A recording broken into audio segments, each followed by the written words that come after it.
ကဲအားလုံးပဲမင်္ဂလာပါနော်ကျွန်တော်တို့ရွေးချယ်ပြီးတဲ့အတွေ့အကြုံတော်တော်ကိုကျွန်တော်တို့နော်နီးစက်တယ်တို့ပြင်မဲ့ကံမလိုက်တတ်လားညံမမီတာလားနော်မသိဘူးနော်အဲ့တော့ကျွန်တော်လည်းဒီလိုတင်ပေးတဲ့အတိုင်းကျွန်တော်တို့ထိုးတာပဲဒါပေမဲ့ကျွန်တော်တို့ရွေးတဲ့ချပြီးကျွန်တော်တို့ထုတ်တဲ့လက်ခံတဲ့အတွေ့6တွဲနော်အဲ့ဒီလက်ခံတဲ့အတွေ့6တွဲကိုကျွန်တော်တို့ရွေးထုတ်တာ2တွဲနော်အဲ့ဒီ2တွဲကိုလည်းကျွန်တော်တို့က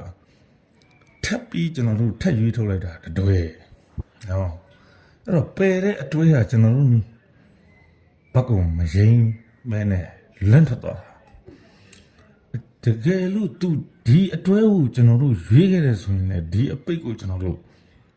3ပြမှာနော်3ပြမှာဘာလို့လဲဆိုတော့ကျွန်တော်တို့ရတဲ့မူထဲမှာတင်လာမပေးတာနော်မဖြစ်နိုင်ဘူးလို့ကျွန်တော်တို့သုံးသပ်ထားလို့တင်မပေးတာကျွန်တော်တို့တစ်ပရိတ်နော်တစ်ပရိတ်နဲ့ပတ်သက်လာရင်ကျွန်တော်တို့ဒီကနန်းကိုကျွန်တော်တို့မကြိုက်ဘူးဒီကနေ့ကိုကြိုက်တာနော်ကဲဒါတွေကပြီးပြီဆိုတော့ထားလိုက်တော့ဆိုတော့အဲ့တော့ခုဒီပွဲကျွန်တော်တို့အားလုံးသိတဲ့အတိုင်းနော်ဒီမှာသူညှိလာတဲ့အတွေ့နော်ဒီ935တလုံးနော်38ကကျွန်တော်တို့တလုံးနော်ညီးတယ်ဒါဆိုရင်ကျွန်တော်တို့ဒီပွဲမှာကျွန်တော်ဒီမှာနှစ်ကြည်ပဲနှလုံးပူးထားတာဖြစ်တဲ့အတွက်ကျွန်တော်ကဘာတော့နှစ်ပိုင်း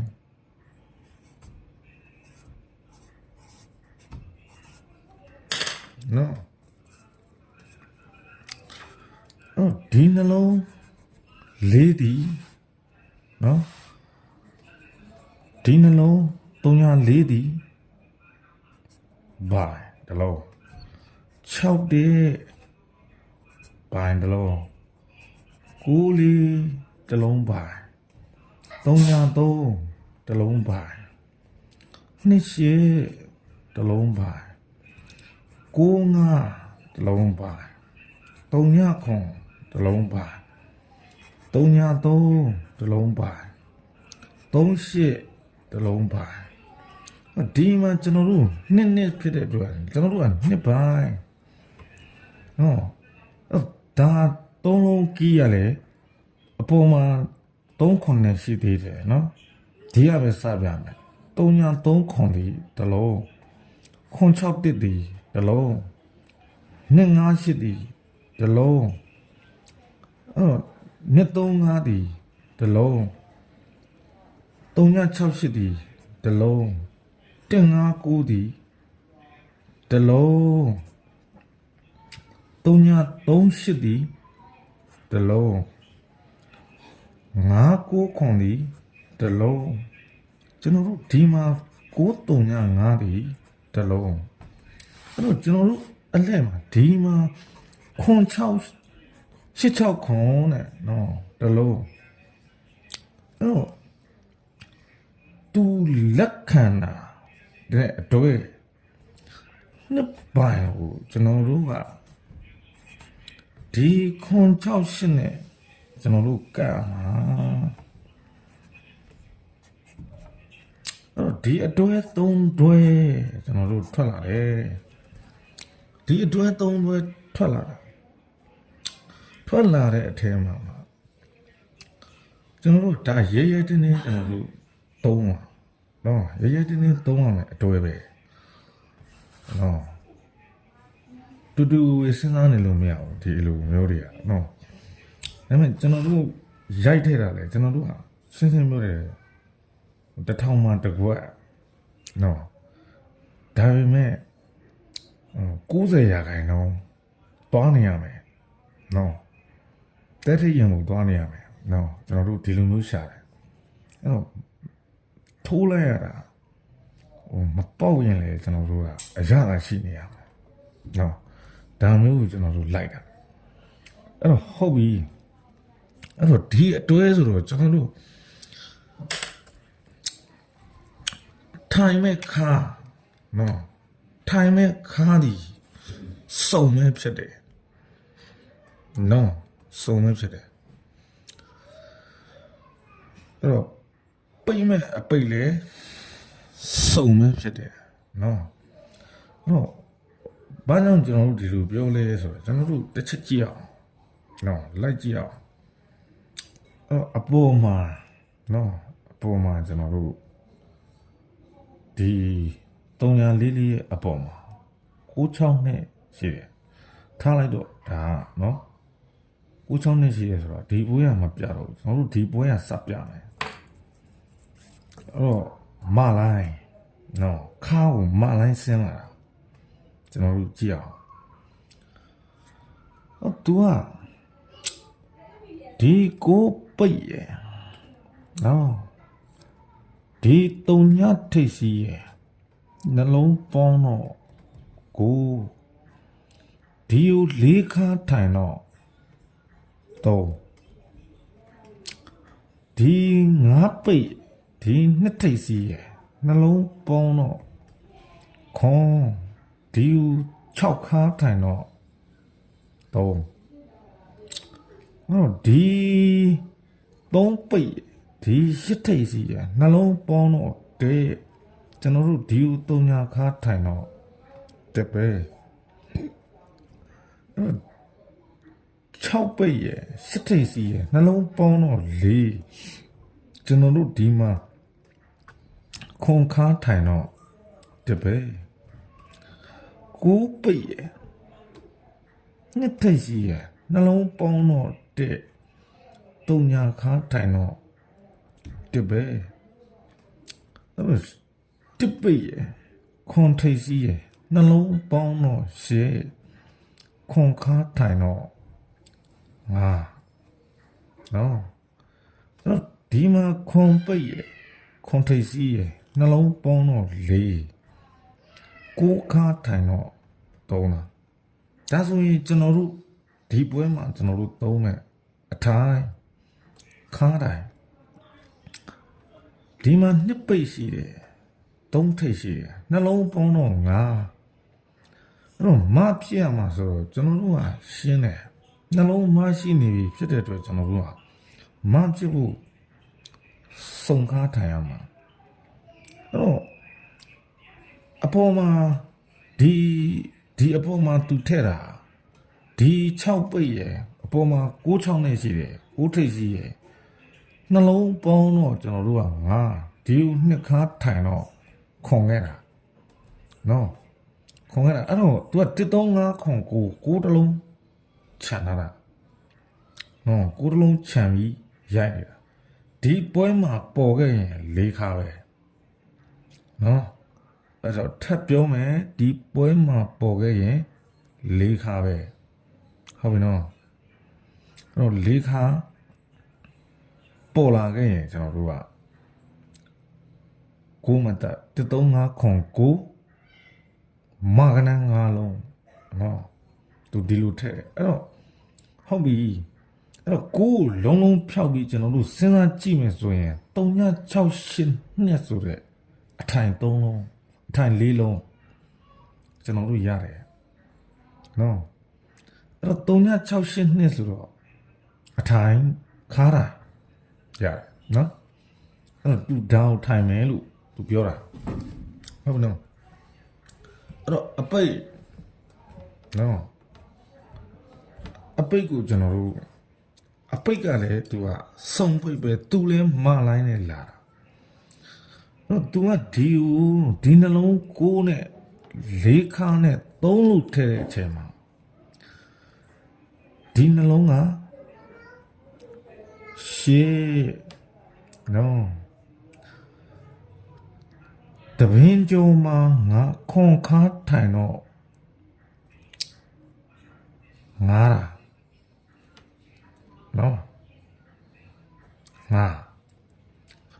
ဒီနှလုံးကခွန် တပင်းကျော်မှာ6ခါထိုင်တာ3လားအဲ့တော့ဒီနှလုံးက6တပင်းကျော်မှာ9ခါထိုင်တော့9လားနော်ဒီနှလုံးက9တပင်းကျော်မှာ3ခါထိုင်တော့9လားဒီနှလုံးက9တပင်းကျော်မှာ2ခါထိုင်တော့တက်တာဒီနှလုံးကခွန်တပင်းကျော်မှာ8ခါထိုင်တော့9လားဒီနှလုံးက6တပင်းကျော်မှာကျွန်တော်တို့9ခါထိုင်တော့9လားဒါဆိုရင်ကျွန်တော်တို့ဒီမှာ8ခါရှိတယ်ဒီမှာ1ခါရှိတယ်နှလုံးပေါင်း9ဖြစ်နေပြီဒီနှလုံးမလန်ထွက်ရင်ဒီမှာဘာပြရမလို့မလန်ထွက်ဖို့စုံပြရဒါဆိုရင်ကျွန်တော်တို့က9 3 9 9 1 9 9တဲ့ခွန်နဲ့9နဲ့လုံးလုံးဖြောက်ထားတယ်ဒါဆိုရင်အပွေဒီကျွန်တော်တို့က9ဖြစ်ဖို့ဆိုရင်နှလုံး9ရှိတာဖြစ်တဲ့အတွက်6ပြရမယ်3ဖြစ်ဖို့ဆိုရင်ကျွန်တော်တို့ဒီမှာနှလုံး9ရှိတာဖြစ်တဲ့အတွက်4ပြရမယ်နော်တကယ်လို့1ဖြစ်ဖို့ဆိုရင်2ပြရမယ်အဲ့တော့4ဒီလာခဲ့ရင်အပိတ်ပဲဒါမျိုးစဉ်းစားမှာနော်ပြီးတဲ့တွေ့ဟုတ်ပြီနော်အဲ့တော့အပိတ်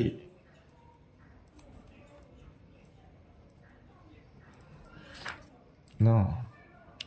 3ည6နဲ့4 8ဒီ9လုံးအဲ့တော့ခါဒါပဲ3ည6နဲ့8 4ဒါပဲနော်ဒါပဲဆိုတော့ကဲဟုတ်ပြီကျွန်တော်တို့လုံးလုံးစစ်စစ်ထိတ်စီနော်ထိတ်စီကျွန်တော်တို့ကြည့်အောင်ထိတ်စီဒီမထိတ်စုံလိုက်မအလိုက်ပဲနော်အဲ့တော့ကျွန်တော်တို့လုံးလုံးလက်လက်စုံထိတ်တွေမထိတ်တွေကိုခဏထားနော်ခဏထားဒီထိတ်နော်ပြီးရင်ဒီထိတ်ဒီအပိတ်ကျွန်တော်တို့ကြည့်အောင်3လုံးစလုံးလဲဖြစ်သွားနိုင်တယ်နော်3D မှာဘာမှမဆိုအကုန်ဖြစ်နိုင်တယ်နော်ကျွန်တော်တို့ကဒါဟိုဟာဒီဟာရှောက်တွက်ပြီးဟိုလိုထောက်ဒီလိုထောက်ဟိုလိုပေါင်းဒီလိုပေါင်းနဲ့ကျွန်တော်ကထက်အကုန်ဖြစ်သွားနိုင်တယ်ပြီးရင်ဒီအပိတ်ပြီးရင်ဒီအပိတ်နော်အဲ့တော့ဘယ်ဦးကျွန်တော်တို့ရွေးမလဲဆိုတဲ့ဥစ္စာကစောသေးတယ်နော်စောသေးတာဖြစ်တဲ့အတွက်ကျွန်တော်တို့မတင်သေးဘူးအဲ့တော့ဒီထိတ်ကိုကျွန်တော်တို့ကြည့်အောင်အဲ့တော့ဒီနားလေးမှာရိုက်သွားတဲ့ break ကျွန်တော်တို့ break 6မဟုတ်ရင် break 4လို့ကျွန်တော်တို့ယူဆခဲ့တဲ့ယူဆချက်အလွဲအမှားကကျွန်တော်တို့ဒီပွဲကိုဆက်ပြီးတော့သူဝင်မလားဆိုတာကိုကျွန်တော်တို့ကြည့်အောင်ဟုတ်နော်အဲ့တော့ဒီ tip break ကိုဘယ်လိုထည့်သွားတော့ဆိုတာအရင်တိမှကျွန်တော်တို့ကဒီထိတ်တဲ့အတောက်မှန်ပုံကိုမြင်နိုင်စွမ်းရှိပါဟုတ်ပြီဒါဆိုရင်ဒီ tip break ကိုဘယ်လိုထည့်တော့ဆိုတာကိုအရင်လိုက်ကြည့်မယ်3လုံးပေါင်း6 3ညထိတ်ထိုင်တော့6နော်ဒီ tip break ကို6ခါနဲ့သူကတခါလေ6ခါနဲ့ tip break ရိုက်ခိုင်းတာ ဒါကိုကျွန်တော်တို့ထပ်ပြီးမှမြင်တာမျက်လုံးနေနော်ကမ်းမုံပြောတာအဲ့တော့ဟုတ်ပြီဒီ3လုံး6ကိုတုံညထိတ်စီထိုင်နေ6အဲ့ဒီ6ကိုဒီ3ပိတ်နဲ့ဒီဘရိတ်3နဲ့6လို့ရိုက်တဲ့အချိန်မှာနော်ဒီနှလုံး5နော်ဒီနှလုံး5အဲ့ဒီ5ထောင်နှစ်နဲ့ဒီဘရိတ်နဲ့တော့ဒီ3လုံးပေါင်း3တပင်ကျော်ထိတ်စီ3ထိုင်တော့6အဲ့ဒီ6ကိုဒီ9ပိတ်နဲ့ဒီ break ခွန်နဲ့6လို့ရိုက်တဲ့အချိန်မှာဒီနှလုံး9အဲ့ဒီ9ကိုဒီအထောင်8နဲ့ဒီ break ခွန်နဲ့9ဟုတ်ပြီနော်အဲ့တော့ဒီ3လုံးပေါင်း3ညအဲ့ဒီ3ညကိုဒီ6ထိတ်ထိုင်တော့6အဲ့ဒီ6ကိုဒီ9ပိတ်နဲ့ဒီ break ခွန်နဲ့6လို့ရိုက်တဲ့အချိန်မှာဒီနှလုံး9တာအဲ့ဒီ9ကိုဒီအထောင်8နဲ့ဒီ break ခွန်နဲ့9တာဒီမှာသူထည့်တဲ့အလဲ3လုံးပေါင်း9တပင်ကျော်မှာကျွန်တော်တို့က6ထိပ်ထိုင်တော့တဲ့အဲ့ဒီတစ်ကိုပိတ်ထားတဲ့3ညပိတ်နဲ့ break တစ်နဲ့နော်တစ်လို့ထည့်လိုက်ပြီဆိုတာနဲ့နော်တစ်လို့ထည့်လိုက်ပြီဆိုတာနဲ့ဒီနှလုံး3ညအဲ့ဒီ3ညဒီအထောင်9နဲ့ဒီ break တစ်နဲ့3ညဟုတ်ပြီအဲ့တော့ဒီ6 3လုံးတစ်ကို तू ကဒီလူတွေရိုက်တာမဟုတ်ဘူးဒီလူတွေရိုက်တာမဟုတ်ဘူးဘယ်လိုရိုက်တော့ဆိုတော့နော်ဒီနှလုံး3ညနဲ့9နဲ့9 6ဖြစ်ဖို့ခွန်ခါဒီနှလုံး3နဲ့ဒီ3နဲ့6ဖြစ်နေလို့ဒီကို3ညခါနဲ့6တာဒီနှလုံး9နဲ့ဒီ3လုံး9နဲ့ဒီခွန်ခါနဲ့6တယ်ဒီ3လုံး2နဲ့ဒီ9ခါနဲ့6တယ်9ခါအဲ့တော့ရှေ့ပေါင်းကလေ तू ကရှင်းတယ်ရှေ့ပေါင်းခွန်ဝင်တာနဲ့ तू ကတကယ်ဆိုရင် तू ကရှင်းရှင်းလေးထိုးရမှာနော်ရှင်းရှင်းလေးထိုးရမှာကိုကျွန်တော်တို့ကရှုပ်ရှက်ခတ်နေအောင်လိုက်တွေးတာအဲ့တော့ဂွမ်းနဲ့ तू ကထိုးခိုင်းရှေ့ပေါင်းခွန်ဝင်ဂွမ်းနဲ့လို့ तू ကထိုးခိုင်းတာနော်အဲ့တော့ဒါတွေကိုတော့မပြတော့ तू မပြတော့ဘူးဆိုတာဒီမှာ तू ခွန်6ဆိုတဲ့ဥစ္စာလေ तू ဒီကလာတာနော်ဒီအောက်ကလာတာဒီမှာခွန်6ဆိုတဲ့ဥစ္စာတွေနော်လာတာဒီ9 3ညခွန်ဆိုတော့လေဒီဘောလာတာ9 3ညခွန်နော်ဒါတွေက तू ကဒီနားမှာ तू ပြန်မကစားရင်ဒါတွေကနောက်နဲ့အတွက်ကျွန်တော်တို့ကအင်တန်ကောင်းတဲ့စီကြောတွေကဲဒီ9 3လုံး3ညကိုကျွန်တော်တို့ထည့်ကြည့်အောင်ကဲဟုတ်ပြီအဲ့တော့ဒီ9 3လုံး3ညကို तू ကဒီကို9 3လုံး3ညလို့ဒီနားမှာ break ရိုက်ပြီးသွားတော့ तू ကဘယ်လိုရိုက်တော့ဆိုတော့ဒီအထောင်2နဲ့ဒီနှလုံး9ကိုဒီအထောင်2နဲ့ဒီ break 3နဲ့9လို့ရိုက်ပြီးဒီနှလုံး3နဲ့ဒီနှစ်ပိတ်နဲ့9လို့ပြန်ရိုက်တဲ့အချိန်နဲ့နော်9လို့ပြန်ရိုက်တဲ့အချိန်ဒီ3လုံးကဘွေရှိတ်6လို့ထောက်တာနော်6လို့ထောက်တာထောက်ပြီးရတယ် तू ကဒီမှာဝင်လာတာဇောင်း3လုံး3ဒီကို9ပိတ်တော့နှစ်ဆိုတဲ့အတန်သူရိုက်တယ်အဲ့လိုရိုက်ပြီးတော့ပြီးသလားဆိုတော့မပြီးဘူးဒီ ဒီနှလုံးကြတော့တုံညာတဲ့အဲ့ဒီတုံညာကိုဒီကိုနှစ်ပရိတ်ဝင်ရိုက်တာတုံညာကိုနှစ်ရိုက်တော့နဲအဲ့ကျွန်တော်ပြတာရှင်းမယ်ထင်တယ်နော်ကျွန်တော်ပြတာရှင်းမယ်ထင်တယ်အဲ့တော့ပြန်ရှင်းပြမယ်နော်ဒီနှလုံးငါအဲ့ဒီငါကိုဒီအထောင်နှစ်နဲ့ဒီပရိတ်သုံးနဲ့ငါလို့ရိုက်ပြီးဒီကိုနှလုံးသုံးနဲ့ဒီနှစ်ပိတ်နဲ့ငါလို့ပြန်ထည့်တဲ့အချိန်မှာဒီသုံးလုံးက6နော်ဒီသုံးလုံးက6လို့ထည့်ထည့်ပြီးရတယ်ဒီဇောင်းသုံးလုံးသုံးနဲ့ဒီကိုပိတ်နဲ့ပုံလေးနမတာရိုက်ပြီးရတယ်တခါသူဟုတ်ကြောင်းထက်ထောက်ခံတာဒီနှလုံးတုံညနဲ့ဒီပရိတ်နဲ့နေရလဲပုံလေးနေတဲ့အဲ့ဒီနှစ်တွေပဲလာလဲဆိုတော့သိရနော်ဒီနားမှာရှိတယ်ဒီနေရာမှာရှိတယ်နှစ်ခုနှစ်ပြားရိုက်ထားတာရှိတယ်နော်ခုနှစ်ပြားနှစ်ကိုခုနှစ်ပြားရိုက်ထားတာရှိတယ်အဲ့တော့ဟုတ်ပြီစက်ကြည့်မယ်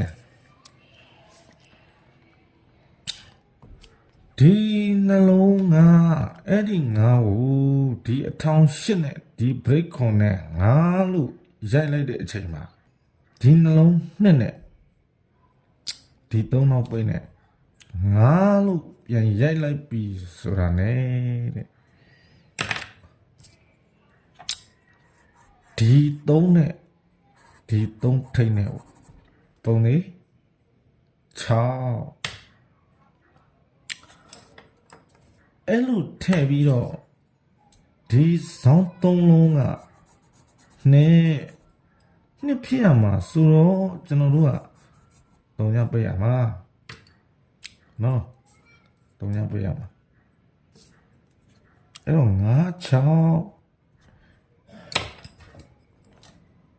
6နဲ့အော်နှစ်ကနှစ်ထပ်ကိုဒီလိုနှစ်လို့ထိုးလိုက်ပြီဆိုတာနဲ့ဒီမှာနှလုံးဝင်လာတာကိုအဲ့ဒီကို3ပရိတ်ဝင်တာပုံလေးနေတဲ့နော်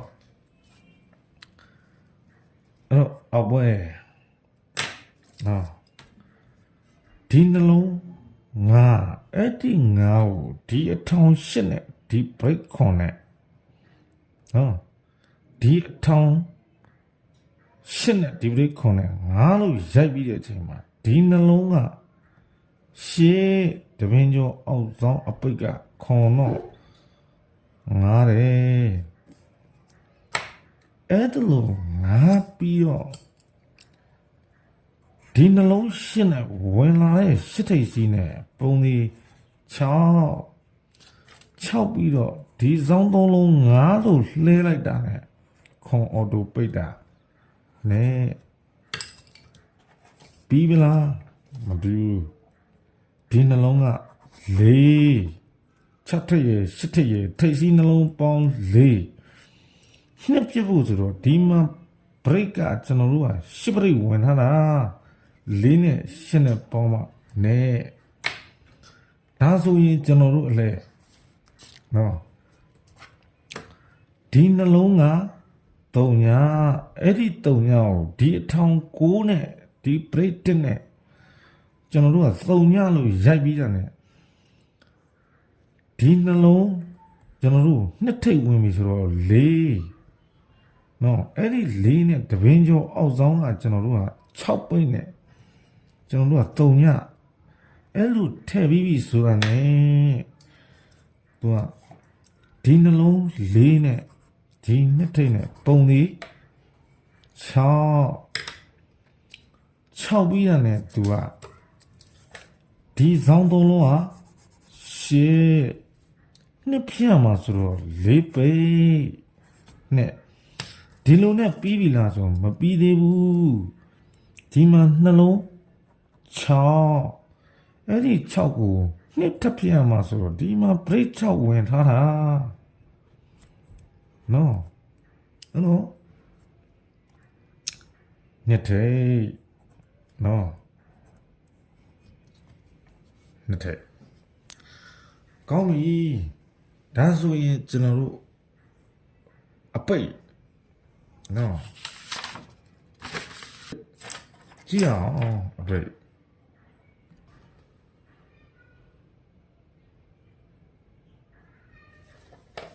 ဂူလုံးလုံးလက်ကျွန်တော်တို့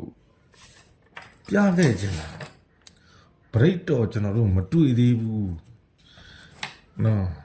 ဒါပေမဲ့ကျွန်တော်ကလည်းတယူတန်နဲ့ပဲပြောပါပဲပြောစုံပရိတ်ကိုကျွန်တော်ကကြိုက်နေတာနော်မပရိတ်ကိုကျွန်တော်ကကြိုက်ကိုမကြိုက်တာဘာလို့တော့များနေလို့လာတာနော်ဒီမှာလေနော်မပရိတ်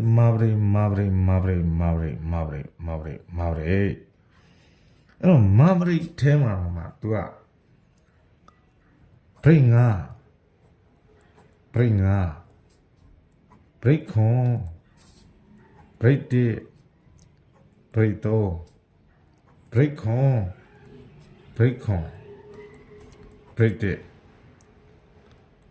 ဒါဆိုရင် तू ဆင်းနေတာကိုကြည့်အနည်းဆုံးမပရိတ်တစ်လုံးကိုနော်တစ်လုံးဝင်နှလုံးငါးသည်နှစ်ခါခုံသည်သုံးခါတစ်သည်နှစ်ခါအဲ့တော့သုံးပရိတ်ကိုထက်ကြအောင်မလားဆိုတဲ့အတွေ့တော့မဟုတ်ကိုပရိတ်ကို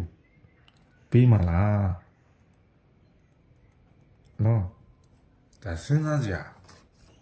နော်ကျွန်တော်တို့တွေးတောစရာတွေအများကြီးပဲဟုတ်ပြီအဲ့တော့ဒီ6နောက်ပိတ်ကိုကျွန်တော်တို့ကြည့်အောင်6နောက်ပိတ်နှစ်ထိပ်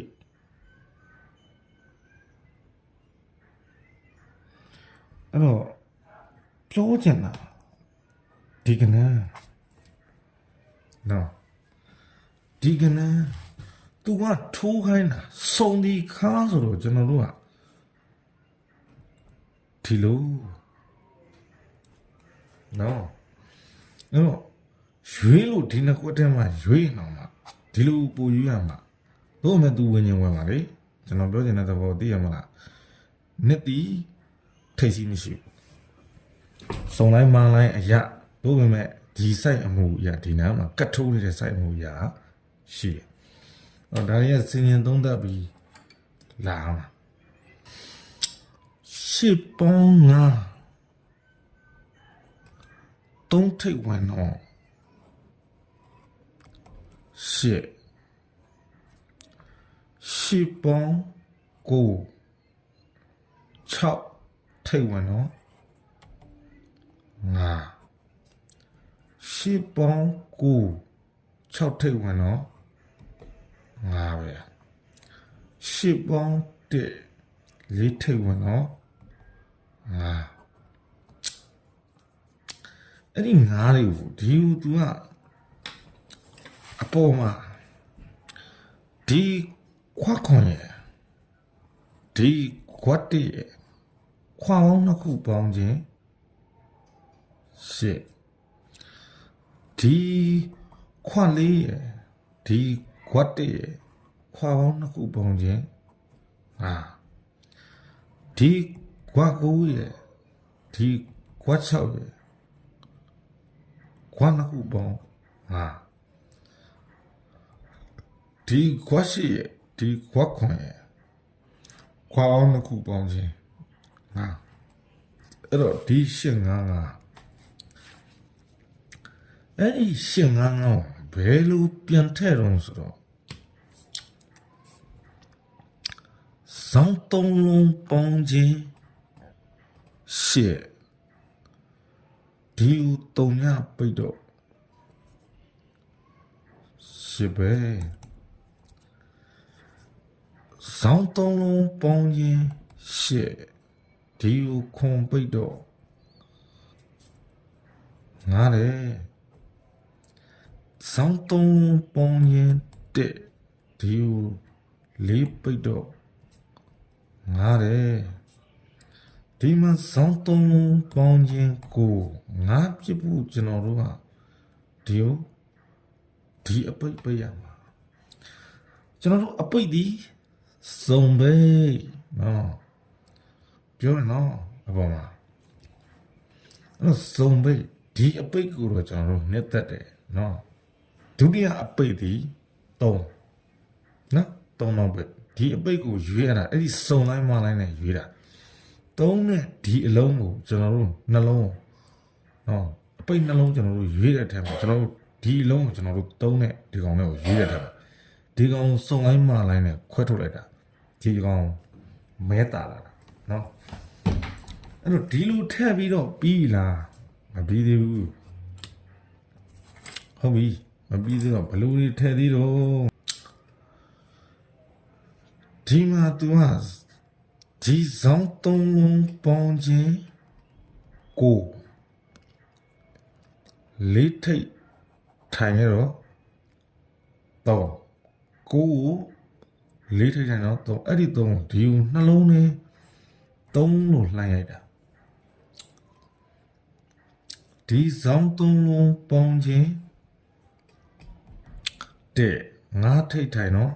6အဲ့ဒီ6ကိုဒီကိုနှလုံးနဲ့6လို့လှမ်းရိုက်တာဒီဇောင်းသုံးလုံးပေါင်းခြင်းငါးကိုတစ်ထိတ်ထိုင်တော့6အဲ့ဒီ6ကိုလည်းဒီကိုနှလုံးနဲ့6လို့ရိုက်တာဒီဇောင်းသုံးလုံးပေါင်းခြင်း3ညကိုဒီကို6ထိတ်ထိုင်တော့6တာအဲ့ဒီ6ကလည်းဒီကိုနှလုံးနဲ့6လို့ရိုက်တာအဲ့တော့3 6 3လုံးဆိုတဲ့အဖြစ်ထွက်လာတော့အဲ့ဒီ363လုံးဘလို့ပြန်ထည့်တော့ဆိုတော့ဒီမှာအထောင်3ရှိတယ်3ညပိတ်လိုက်တာ3ဒီမှာအထောင်9ရှိတယ်ခွန်ပိတ်လိုက်တာဒီ6ဒီမှာအထောင်2ရှိတယ်4ပိတ်တာဒီ6နောက်ဆုံး6လက်ဒီမှာအထောင်3ညဒီအပိတ်ပြရမှာဆိုတော့ဒါနဲ့ရပြီလားမရသေးဘူးမှတ်မိမှထင်တယ်နော်ဒီခွန်နော်လေးခါရယ်ကွာ3ရယ်ခွန်အဲ့ဒီခွန်ကိုဒီမှာ3လုံးပေါင်းခွန်ချိုးတာခွန်ဖြစ်ဖို့3ညပိတ်တာခွာရှိရယ်ဒီခွန်ခါရယ်ငါအဲ့ဒီငါကို3လုံးပေါင်းဒီမှာ8ချိုးတာအဲ့ဒီ8ကိုငါဖြစ်ဖို့ဒီအပိတ်ပိတ်တာ6ခါရယ်ဒီခွာ9ရယ်ငါပဲအဲ့ဒီငါကိုဒီမှာ3လုံးတစ်ချိုးတာငါဖြစ်ဖို့ဒီကနပိတ်တာဒီမှာကျွန်တော်တို့အလှည့်9ခါခွန်းနဲ့ရိုက်တော့ဒီအဲ့ဒီတစ်ကိုဒီမှာကျွန်တော်တို့3လုံးပေါင်းငါချိုးထားတာတစ်ဖြစ်ဖို့ကျွန်တော်တို့ကဘာပြရမှာဒီကောင်မဲ့ပြရမှာဟုတ်ပြီနော်အဲ့တော့အဖြေကတော့ तू ကရှင်းတယ်ခွန်ထိတ်ဝင်နှစ်ခါနဲ့ပဲထိုးခိုင်းတာနှစ်ထိတ်ဝင်လေခွန်ခါနဲ့ပဲထိုးခိုင်းတာတော့ဘာကြောင့်ဒီလိုပြောရအောင်ဆိုတော့ဒီမှာလာနေတာရိုးရိုးလေးနော်ခွန်ခါကိုရှေ့ပေါင်းခွန်လို့ရိုက်တာ3ညခါကိုရှေ့ပေါင်း3ညလို့ရိုက်တာဒီခွန်ခါကိုရှေ့ပေါင်းခွန်လို့ရိုက်တာဒီ9ခါကိုရှေ့ပေါင်း9နော်ရှေ့ပေါင်း9ရှေ့ပေါင်းခြင်း9ဆိုတော့ကျွန်တော်တို့ကခွန်ခါဝင်တော့ပြီအဲ့ဒီခွန်ခါတွေရမ်းထိုင်တာမဟုတ်ဘူးနော်နှစ်ခါဝင်ခဲ့ရင်လေအဲ့ဒီနှစ်တီ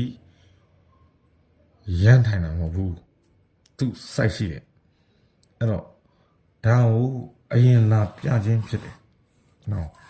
အဲ့တော့ site တွေကတော့ကျွန်တော်တို့စုံပြီးဆွဲထားတာသို့တော်ညာလဲဂကဏနဲ့ကျွန်တော်တို့သုံးသက်မှရမယ်နော်မသုံးသက်လို့တော့မရဘူးနော်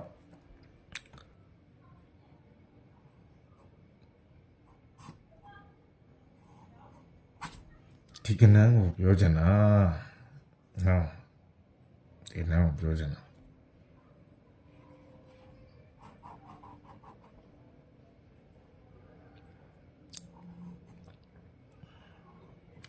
တကယ်လို့ကျွန်တော်တို့ကိုမှဗရိရှိပြီဆိုလို့ရှိရင်လဲထိုးတော့ဒါမဲ့ဒီအတွဲထိုးဒီအတွဲထိုးခုနတွဲထားတဲ့အတွေးထဲမှာကျွန်တော်တို့ကပါဝင်ပတ်သက်နေတာဖြစ်တဲ့အတွက်ပေါင်းဝင်နေနော်ဒီကနန်းဒီအတွဲထဲမှာပေါင်းဝင်နေ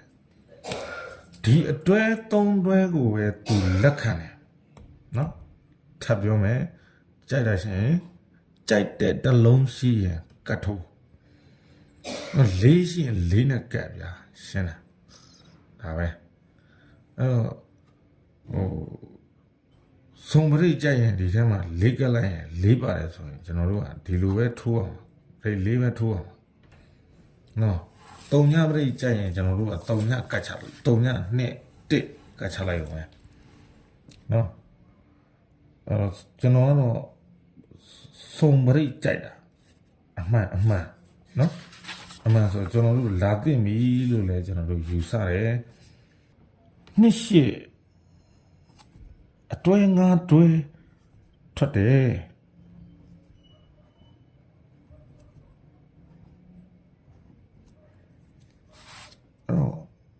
နှစ်ချတွဲငါတွဲထွက်တယ်နော်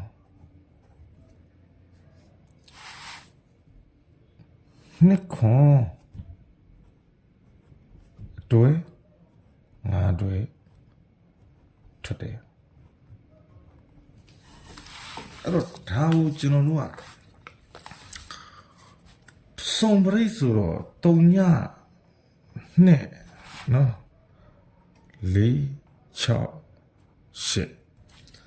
8ဒါနဲ့ကြရုံပဲဒါနဲ့ကြရုံမဆိုတော့ဒါပေမဲ့ကျွန်တော်ထက်ကပြောတယ်နော်အရင်ပြီးကြတဲ့ပွဲလည်းပြောတယ်ကျွန်တော်ရွေးချယ်တဲ့အတွေ့ကိုကြိုက်ရင်ထိုးမကြိုက်ရင်မထိုးနဲ့အောင်ဆိုမိမိတို့ရဲ့သဘောနော်ဆန္ဒရှိသလိုလုပ်ကျွန်တော်နားလဲတဲ့လောက်တက်စွန်းတဲ့လောက်ကျွန်တော်လိုက်ပေးနိုင်တဲ့လောက်ကျွန်တော်စဉ်းစားပေးနိုင်တဲ့လောက်တွဲပေးတယ်လုပ်ပေးတယ်ဒါပေမဲ့မိဖို့တော့ခဲရင်တယ်ဒါရှင်းပြောတာနော်ကျွန်တော်တို့ယူဆချက်ဒီမိဖို့ခဲရင်တယ်မိခဲ့ရင်လည်းကျွန်တော်တို့တက်ချက်သေးနဲ့ကျွန်တော်တို့ကနော်ကျွန်တော်တို့ရှေ့မှာပေးခဲ့တဲ့များအရာတွေထက်အများကြီးပို့ရတာကျွန်တော်တို့ဒီ line နဲ့ပဲကျွန်တော်တို့ချဲကိုရှာတာအဲ့တော့တုံညပရိတ်ဖြစ်ဖို့ဆိုရင်နော်6နှစ်6တွေ့ကိုတုံညပရိတ်ဖြစ်ဖို့ဆိုရင်ကျွန်တော်တို့ကနှစ်ကတ်မယ်နှစ်ပရိတ်ဖြစ်ဖို့ဆိုရင်ကျွန်တော်တို့က4ကတ်4ပရိတ်ဖြစ်ဖို့ဆိုရင်ကျွန်တော်တို့က6ကတ်6ပရိတ်ဖြစ်ဖို့ဆိုရင်ကျွန်တော်တို့က8ကတ်